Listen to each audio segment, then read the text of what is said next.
আজকের মিনি ইভেন্টে আমরা দেখতে পেয়েছি গুন্তার ভার্সেস এজ স্টাইলের মধ্যে একটি সিঙ্গেল ম্যাচ। তো এই ম্যাচটি কিন্তু জন সিনা রিটায়ারমেন্ট হওয়ার পরে কিন্তু এই ম্যাচটি প্রোগ্রেস হতে শুরু করেছিল।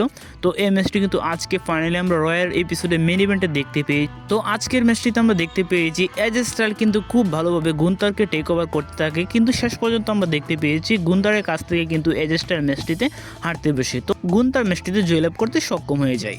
এছাড়া আজকে রয়্যাল কিক অফের প্রথম ম্যাচে আমরা দেখতে পেয়েছি জে বন ইভান্স ভার্সেস ব্রেভো আমেরিকার মধ্যে একটি সিঙ্গেল ম্যাচ। তো এই ম্যাচটিতে কিন্তু আমরা দেখতে পেয়েছি জে বন ইভান্স খুব ভালোভাবে ম্যাচটিতে জয়লাভ করতে সক্ষম হয়েছে। এছাড়াও আমরা দেখতে পেয়েছি Austin Theory and Big Bronson Reed versus এন্টা অ্যান্ড ড্রাগন লির মধ্যে একটি টেক টিম ম্যাচ। তো এই ম্যাচটি ভালোই চলছিল। তো এই ম্যাচটিতে জানা কথাই ছিল যে Austin Theory and Big Bronson Reed ম্যাচটিতে জয়লাভ করবে, কিন্তু আমরা দেখতে পেয়েছি ম্যাচের একটি মুহূর্তে ব্রন ব্রেকার চলে আসে এবং কি ব্রন ব্রেকার এসে ড্রাগন লিকে এবং কি প্যান্টাকে স্পেয়ার মারতে শুরু করে, যার মাধ্যমে ম্যাচটি কিন্তু ডিসকোয়ালিফিকেশনের রূপ নিয়ে নেয়।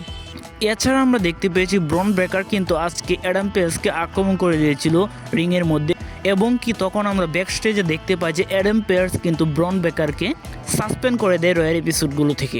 এছাড়া আজকে আমরা দেখতে পেয়েছি রয়্যাল এপিসোডে সিএম পাঙ্কের একটি অ্যাপিয়ান্স। তো সিএম পাঙ্কে ইন্টারাইভ করতে চলে আসে ফিন ব্যালর। তো নেক্সট উইক রয়্যাল এপিসোড যেহেতু ফিন ব্যালরে হোম টাউনে হতে চলেছে, তো সেই সুবাদে আমরা দেখতে চলেছি ফিন ব্যালর ভার্সেস সিএম পাঙ্কের মধ্যে একটি অল টাইটেলের জন্য একটি ম্যাচ, এবং কি আমরা দেখতে পেয়েছি ওমেন্সদের মধ্যে ইন্টারকন্টিনেন্টাল টাইটেলের জন্য একটি triple threat women's tag team match, Liv Morgan and Roxanne Perez versus Bayley and Lyra Valkyria versus Kabuki ওরিয়ারের মধ্যে একটি 6 ওমেন ট্যাগ টিম ম্যাচ। তো সেখানে আমরা দেখতে পেয়েছি ম্যাচটিতে কিন্তু জয়লাভ করতে সক্ষম হয়ে যায় Liv Morgan and Raquel Rodriguez. তো যার মাধ্যমে কিন্তু আমরা 2024 সালের প্রথম স্যাটারডে নাইট মেইন ইভেন্টে মানে 24 তারিখে আমরা দেখতে পাবো Rhea Ripley and Iyo Sky versus Liv Morgan and Roxanne প্যারেজের মধ্যে একটি ট্যাগ টিম টাইটেলের জন্য একটি ম্যাচ। এছাড়া আমরা দেখতে পেয়েছি স্টিফেনি বেকারকে কিন্তু রিকল রদ্রিগেজ আজকেও এসে আক্রমণ করতে শুরু করেছে। তো আমরা কয়েকটি এপিসোড যাবত দেখতে পেয়েছি তাদের মধ্যে একটি শরীর প্রোগ্রেস হচ্ছে। তো ধারণা করা হচ্ছে যে সেখানে আমরা রয়্যাল রম্বলের মধ্যে তাদের মধ্যে একটি টাইটেলের জন্য আরও একটি ম্যাচ দেখতে চলবো খুব শীঘ্রই। তো এই ছিল আজকে রয়্যাল ফুল বাংলা রিভিউ। ভিডিও ভালো লাগলে অবশ্যই লাইক, কমেন্ট এবং কি সাবস্ক্রাইব করে পাশে থাকবে। ধন্যবাদ সবাইকে।